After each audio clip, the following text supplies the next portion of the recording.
Hello grade 9 students.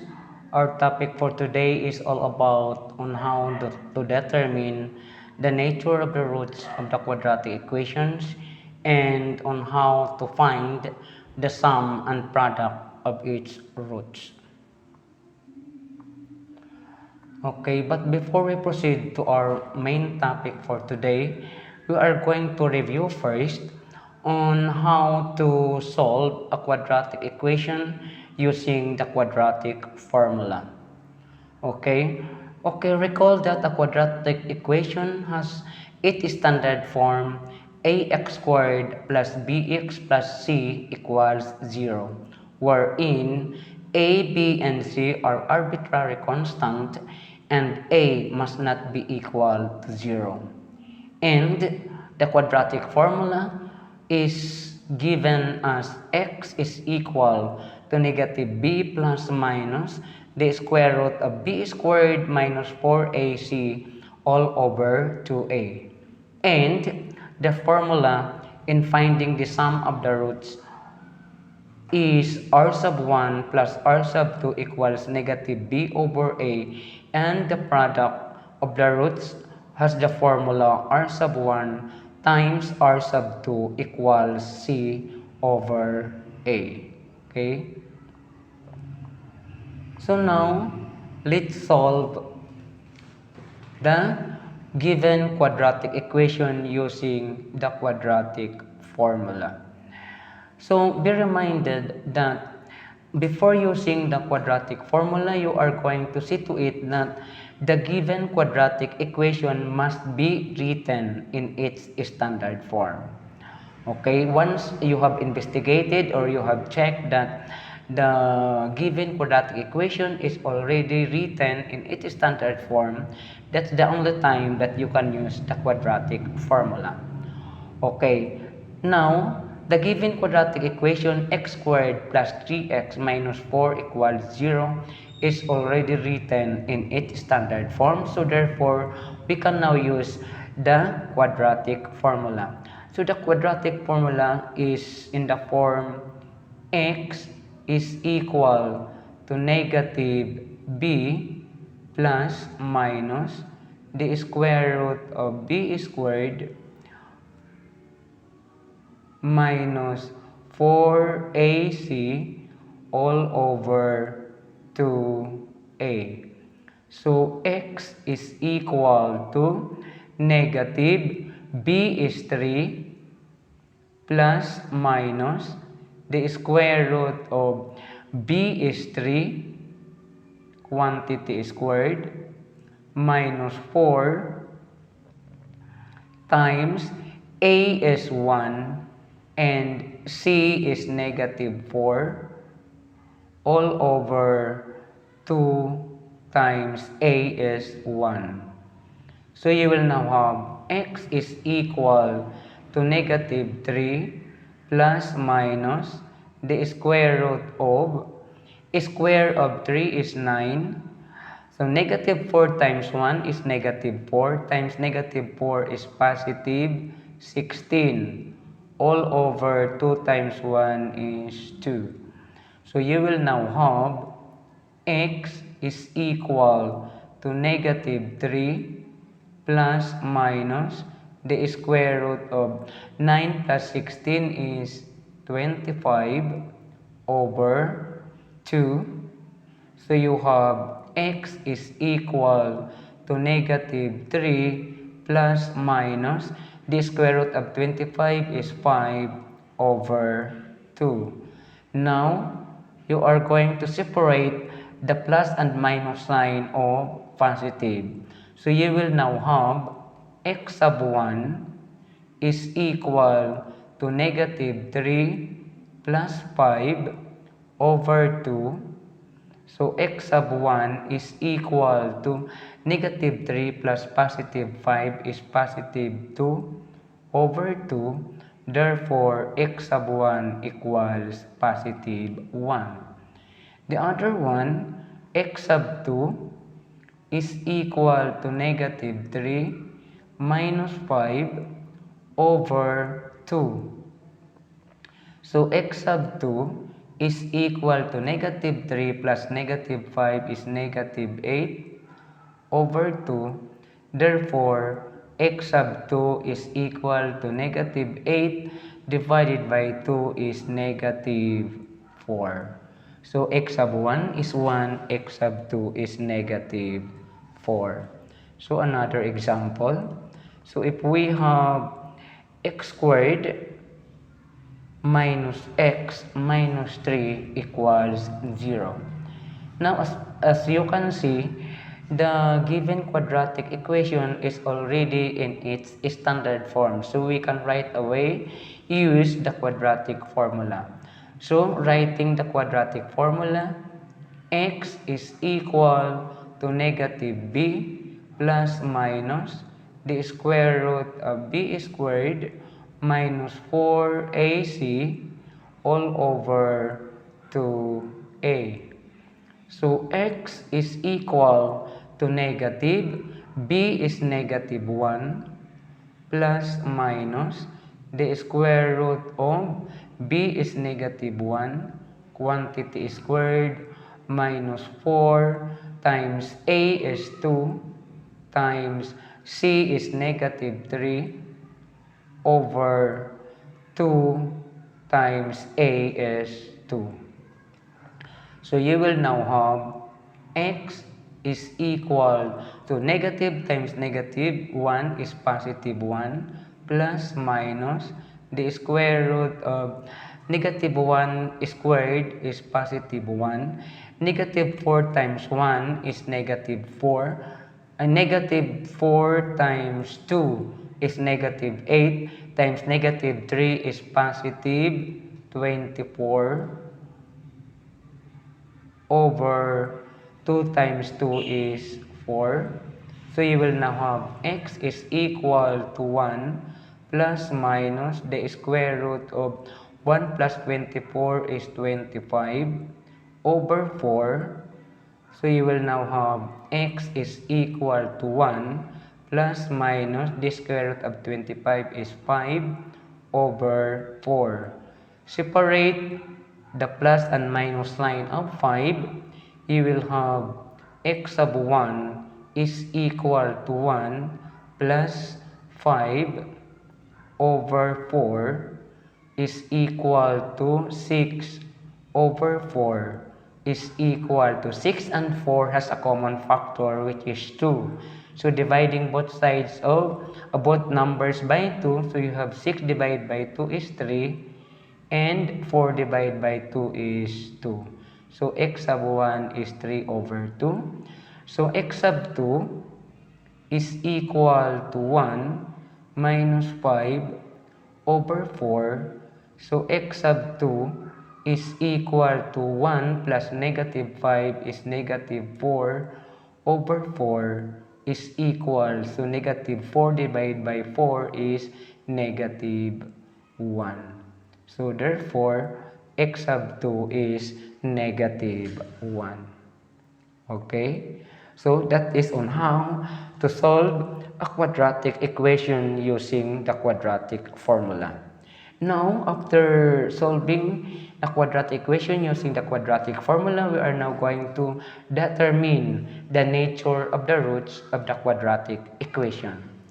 Okay? From the quadratic formula, x squared, from the quadratic formula, x is equal to negative b plus minus the square root of b squared minus 4ac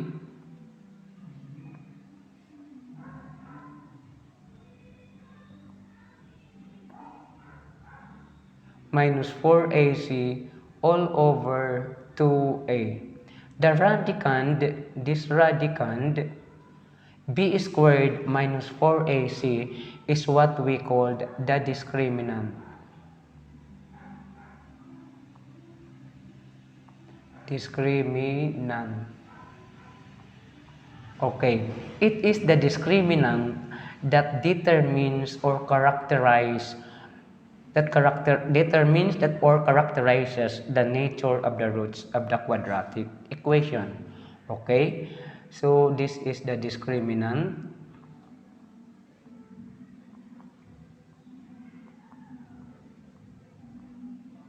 and this is the nature of the roots.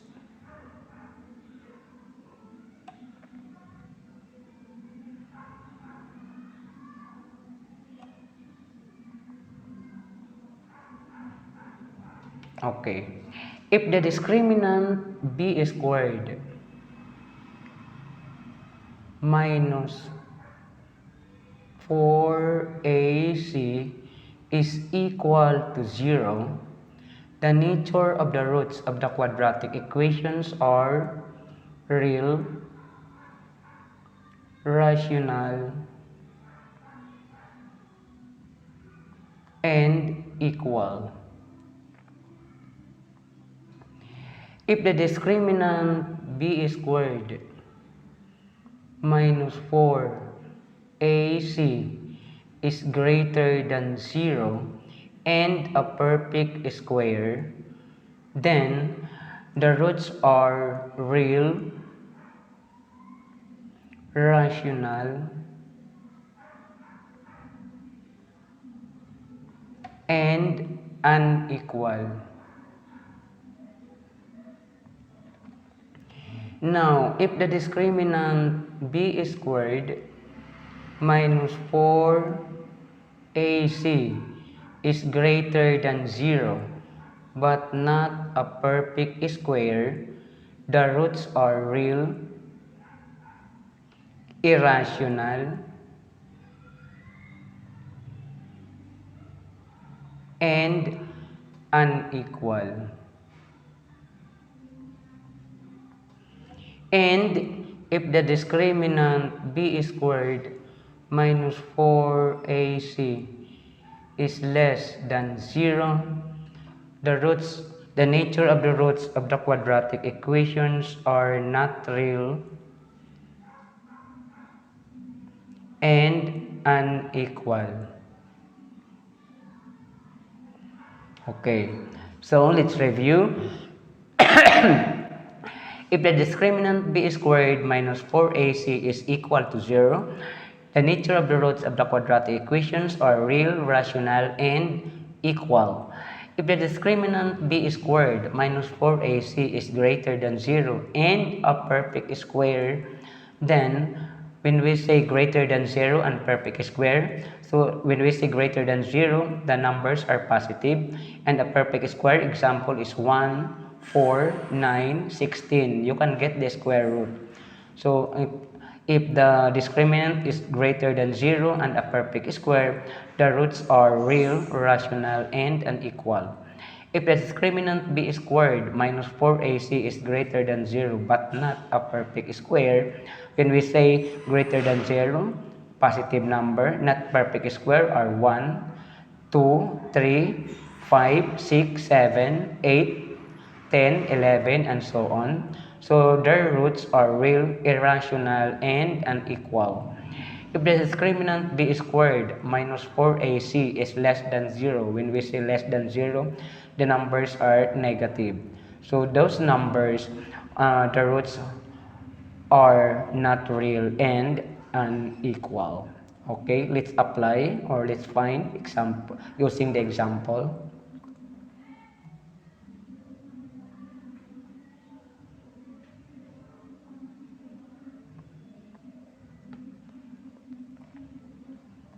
Okay. Okay, we were given an equation x times the quantity x minus 3 equals 4. So, before you can use the discriminant to determine the nature of the roots of the quadratic equation, you are going to see to it that the given quadratic equation is in its standard form. So in quadratic form, since the given equation is not written in its quadratic form and in its standard form, so we are going to transform and rewrite it. So you are going to multiply x times x, you will have x squared. x times negative 3, you will have negative 3x. Transpose 4 to the other side, it becomes negative 4 equals 0. Okay? Now you can now use the discriminant b squared minus 4ac equals. So b is negative 3 quantity squared minus 4, a is 1, and c is negative 4. So is equal to square of negative 3 is positive 9. Negative 4 times 1 is negative 4 times negative 4 is positive 16 is equal to 9 plus 16 is 25. Now 25 is greater than 0 and a perfect square. So therefore, the roots are real, rational, and unequal. Okay, by checking, we are going to find or the roots to check if the discriminant, to check if the roots are really real, rational, and unequal using the discriminant. So from this equation, x squared minus 3x minus 4 is factorable.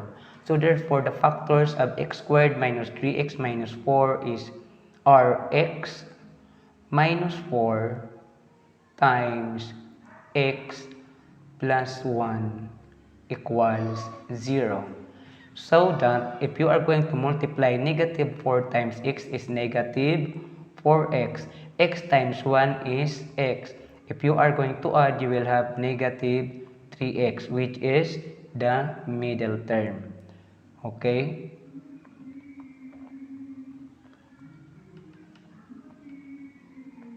Okay, equating the factors to 0, so you will have x minus 4 equals 0, and the other one, x plus 1 equals 0. So transpose 4 to the other side, you will have x equals 4, and the other one, transposing 1 to the other side, you will have x equals negative 1. So we are going to check. 4 and negative 1 are real numbers, so check. 4 and negative 1 are rational numbers, check. And 4 is not equal to negative 1, so check. So therefore, the description of the discriminant that the roots are real, rational, and unequal are correct. Okay? Next, another example.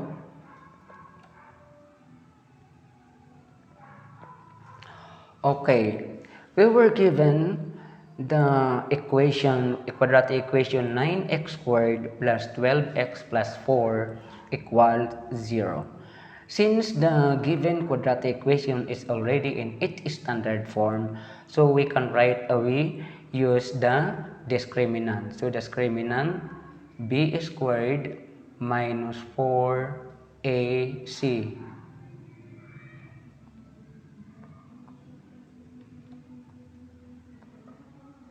C is equal to B is 12 quantity squared minus 4, A is 9 times 4 is equal to 12 squared is 144 minus negative 4 times 9 is negative 36 times 4 is negative 144.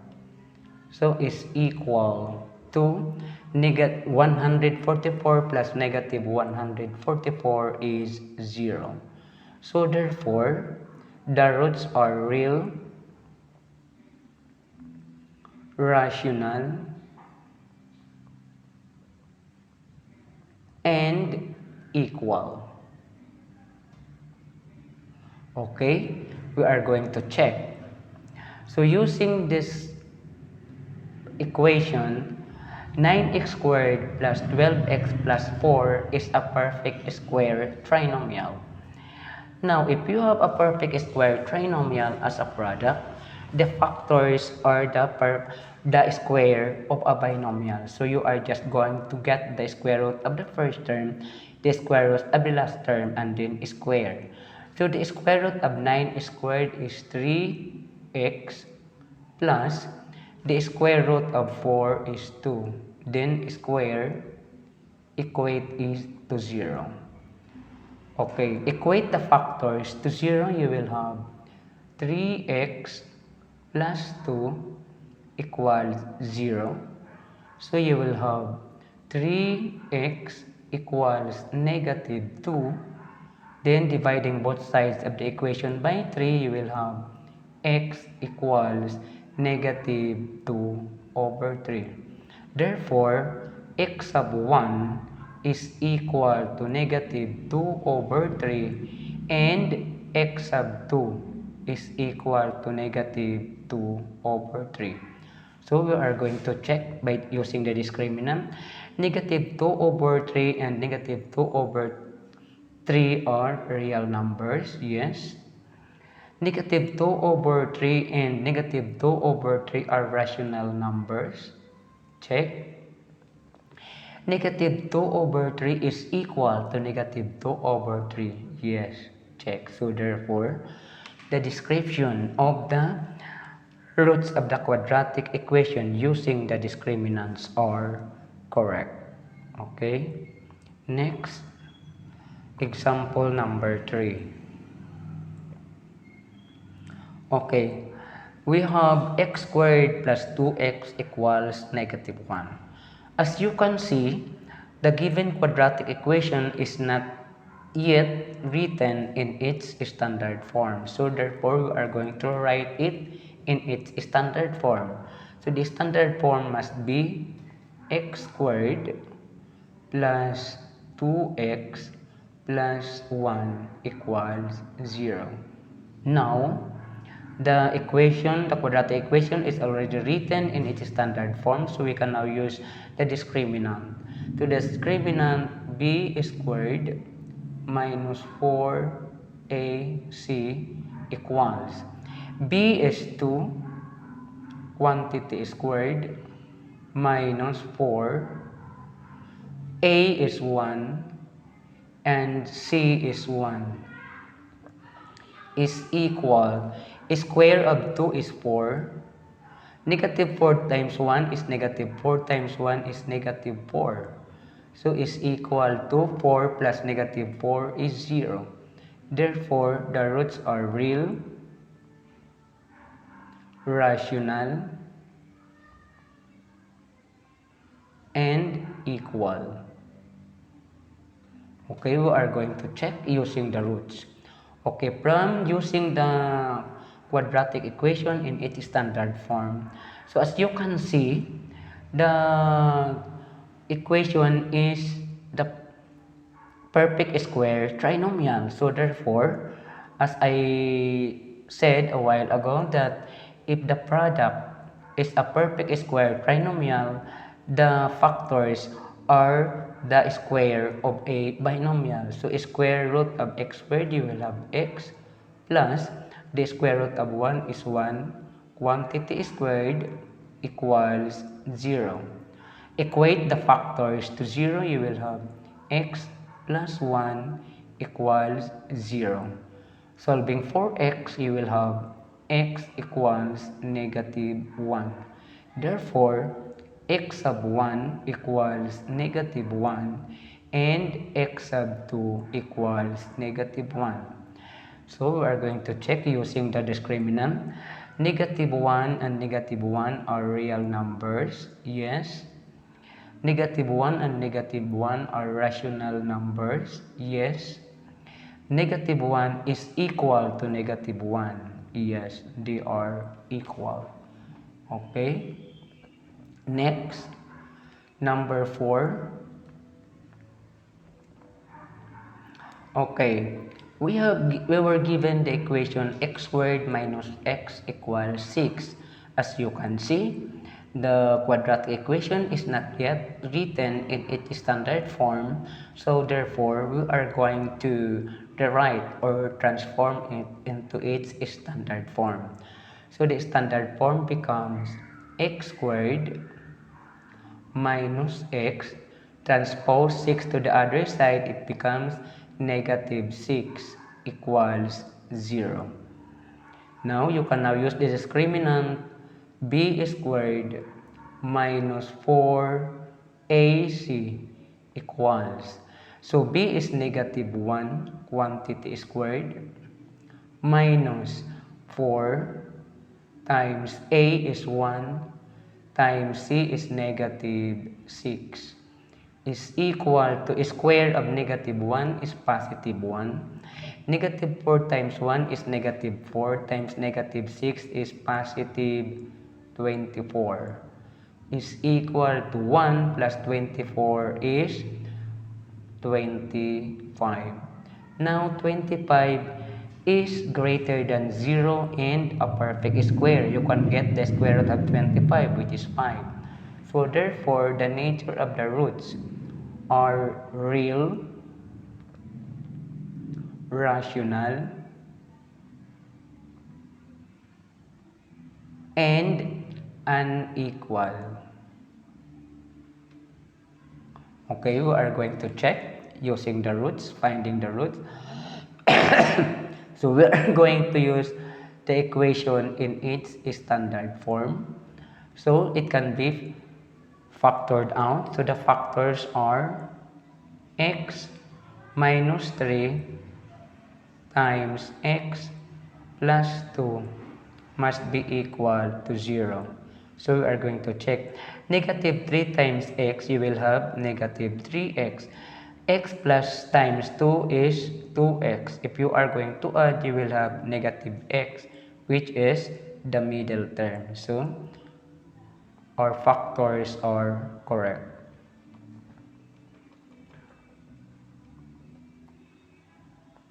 Okay, so equate the factors to 0. You will have x minus 3 equals 0. Transpose 3 to the other side, or solving for x, you will have x equals 3. Now the other one, equate it to 0. You will have x plus 2 equals 0. Transpose 2 to the other side, or solving for x, you will have x equals negative 2. Okay, we are going to check. 3 and negative 2 are real numbers. Yes, check. 3 and negative 2 are rational numbers. Yes, check. 3 is not equal to negative 2. Yes, check. So therefore, the descriptions of the roots of the quadratic equation using the discriminant are correct. Okay? Okay. Now, we are going to determine or to find the sum and product of the roots of the quadratic equations. Now, in this topic, we are going to solve for the value of x using the factorization or using factoring, using the quadratic formula, or any types which is most easier for you to find the value of x, and we are only going to use the formula in checking. Okay, so that we would know that our answers are correct. Okay, so 2x squared minus 7x plus 5 equals 0.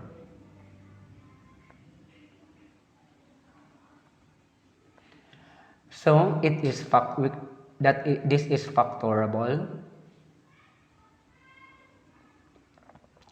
Okay, the factors of 2x squared is 2x times x. And the factors of 5 is 5 times 1. Since the middle term is negative and the last term is positive, therefore, the sign of all the factors of 5 must all be negative. So that if you are going to multiply, negative 5 times x is negative 5x. 2x times negative 1 is negative 2x. If you are going to add, you will have negative 7x, which is the middle term. Okay?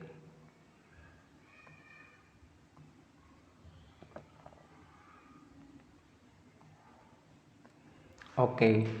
Equating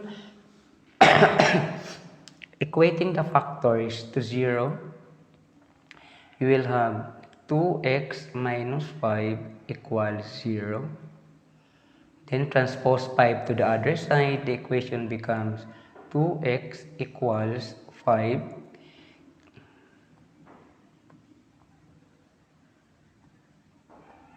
5.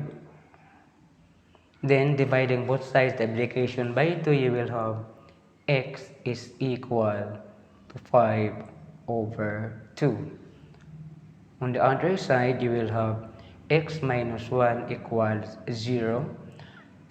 Transpose negative 1 to the other side, or solving for x, you will have x is equal to 1. Okay?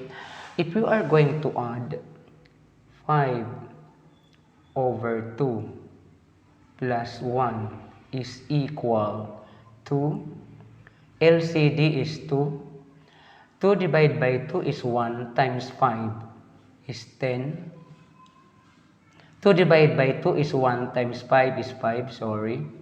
Plus 2 divided by 1. 1 has no denominator. It is understood that its denominator is 1. So 2 divided by 1 is 2 times 1 is 2. So you will have 5 plus 2 is 7 over 2. Now, if you are going to multiply 5 over 2 times 1, you will have 5 over 2. Okay, we are going to check using the formula. Okay, in adding roots, the formula is r sub 1 plus r sub 2 equals negative b over a is equal to negative, b is equal to negative 7, and a is equal to 2. So, r sub 1 plus r sub 2 is negative times negative 7 is positive 7 over 2. So, you have the same answer. So, check. Then, r sub 1 times r sub 2 must be equal to c over a is equal to c is 5 and a is 2. So you have the same answer. So this is check. Okay, next. Number 2. Okay, so number 2, you have the quadratic equation is x squared minus 5x plus 6 equals 0. So we are going to, this is the product is factorable. So we have to factor this out. X squared has the factor of x times x. And 6 has the factor of 3 times 2. And since the middle term is negative and the last term is positive, it means that all the factors of 6 are negative. So that if you are going to multiply, negative 3 times x is negative 3x. X times negative 2 is negative 2x. If you are going to add, you will have negative 5x, which is the middle term. Okay?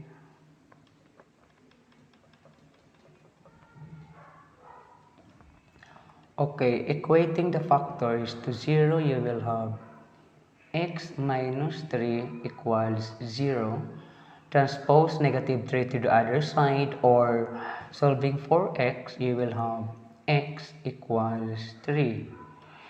Okay, the other side, equate it to 0, you have x minus 2 equals 0. Transposing negative 2 to the other side, or solving for x, you will have x equals 2. Now, if you are going to add 3 plus 2 equals 5. If you are going to multiply 3 times 2 equals 6. So, using the formula, so r sub 1 plus r sub 2 is equal to negative b over a, which is equal to negative b is negative 5 and a is 1. So b negative times negative 5 is positive 5 over 1 is equal to 5 divided by 1 is 5. So you have the same answer. So check. So the product using the finding the product using the formula, r sub 1 times r sub 2 is equal to c over a, which is equal to c is 6 and a is 1. So 6 divided by 1 is 6. So you have the same. So that is check. Okay. Next, another example, number 3. Now, x squared minus 4 is equal to 0. So, if you will notice, the given quadratic equation is the difference of two squares. Now, if you have the product, which is the difference of two squares, the factors must be equal to the sum and difference of two numbers. So, therefore, getting the square root of x squared, you have x. Getting the square root of 4, you have 2. So, one is positive, the other one is negative. Equating the factors to 0, you will have x plus 2 is equal to 0, then x equals negative 2. The other one, x minus 2 is equal to 0, x equals 2. If you are going to add negative 2 plus 2 equals 0. If you are going to multiply negative 2 times 2, you will have negative 4.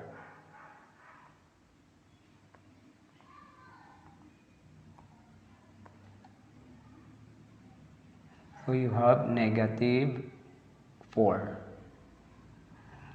Okay, if you are going to use the formula, r sub 1 plus r sub 2 is equal to negative b over a, which is equal to negative b is 0 since it is absent, over a is 1.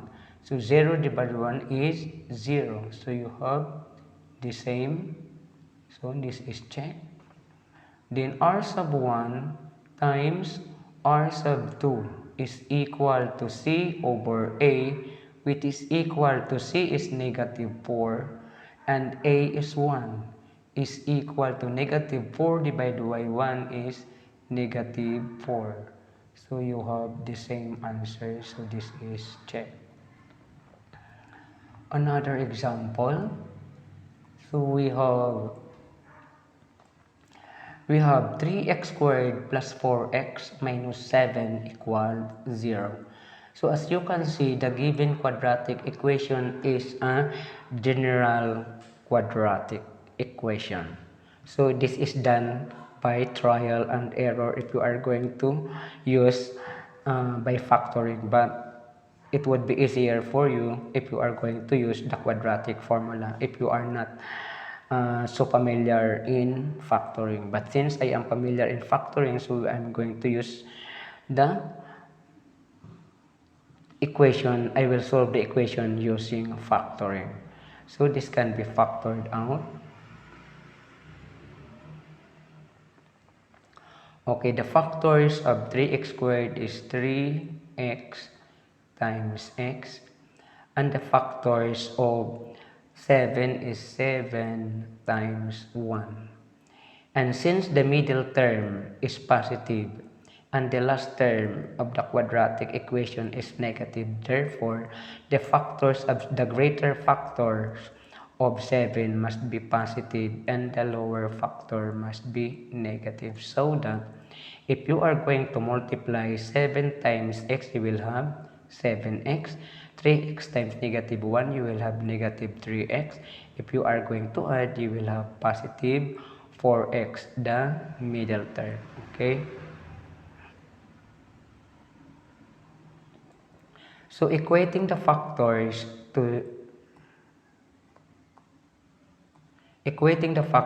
to 0, you will have 3x plus 7 equals 0. So 3x equals, transpose 7 to the other side, it becomes negative 7. Dividing both sides of the equation by 3, you will now have x is equal to negative 7 over 3. The other one, equate the factors 0. You have x minus 1 equals 0. Transposing 1 to the other side or solving for x, you will have x equals positive 1. Now, if you are going to add negative 7 over 3 plus 1 equals, the LCD is 3. So 3 divided by 3 is 1 times negative 7 is negative 7 plus 3 divided by 1 is 3 times 1 is 3. So you will now have negative 7 plus positive 3 is negative 4 over 3.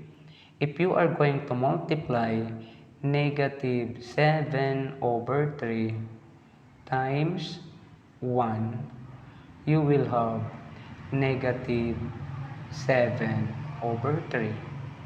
So if you are going to use the formula, so r sub 1 plus r sub 2 is equal to negative b over a, which is equal to negative b is equal to 4 and 3 and a is equal to 3. Therefore, you have negative 4 over 3. So they are the same.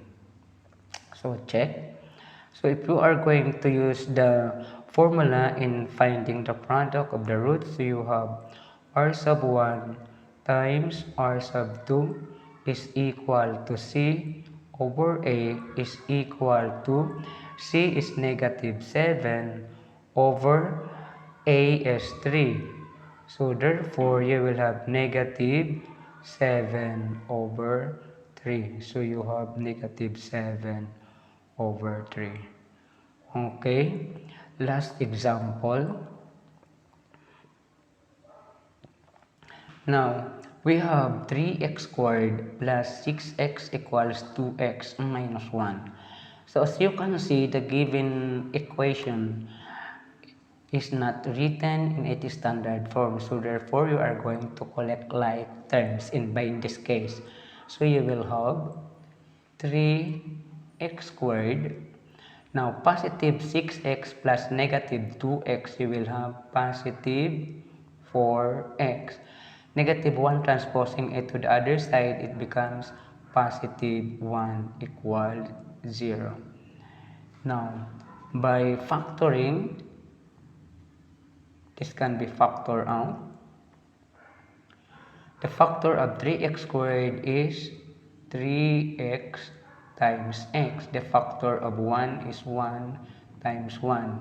Since all the terms in the quadratic equation are positive. Therefore, the sign of all the factors of 1 are also positive. So that if you are going to multiply, 1 times x is x, 3x times 1 is 3x. If you are going to add, you will have 4x, the middle term. Okay? Now, equating the factors to 0, you will have 3x plus 1 equal 0. Transpose 1 to the other side, you will have 3x equals negative 1. Dividing both sides of the equation by 3, x now is equal to negative 1/3. Now, on the other side, equate this to 0, you will have x plus 1 equals 0. Transpose 1 to the other side, or solving for x, you will have x equals negative 1. So if you are going to add negative 1/3 plus negative 1, you will have the LCD is 3.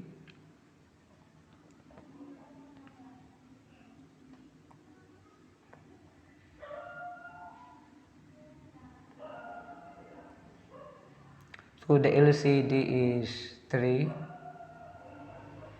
Then 3 divided by 3 is 1 times negative 1 is negative 1. 3 divided by 1 is 3 times negative 1 is negative 3. So you will now have negative 1 plus negative 3 is negative 4/3.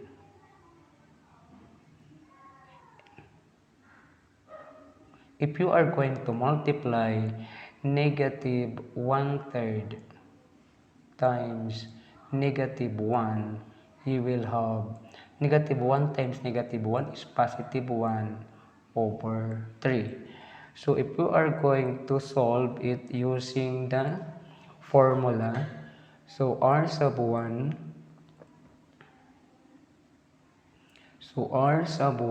plus r sub 2 is equal to negative b/a, which is equal to negative b is 6/a is 3.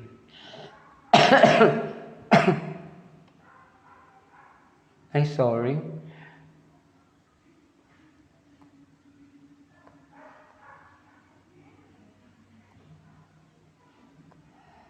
Negative b is 4 and a is 3. We are going to use this equation. So therefore, it is the sum is negative 4/3. So you have the same. So this is check. The other one, r sub 1 times r sub 2 equals c/a, which is equal to c is 1 and a is 3. So that is 1/3 and this is 1/3. So they are equal. So that is check. Okay, so that is all for today. So please answer the following activity. Activity 1, 1 to 5, you are going to determine the nature of the roots of the following quadratic equation. And for activity 2, you are going to use activity 1 in finding the sum and product of the roots of the given quadratic equation. Okay, thank you very much. And before we depart, I would just like to share a quote from Steve Maraboli, quoted as, "A kind gesture can reach a wound that only compassion can heal." So again, thank you very much and God bless us all.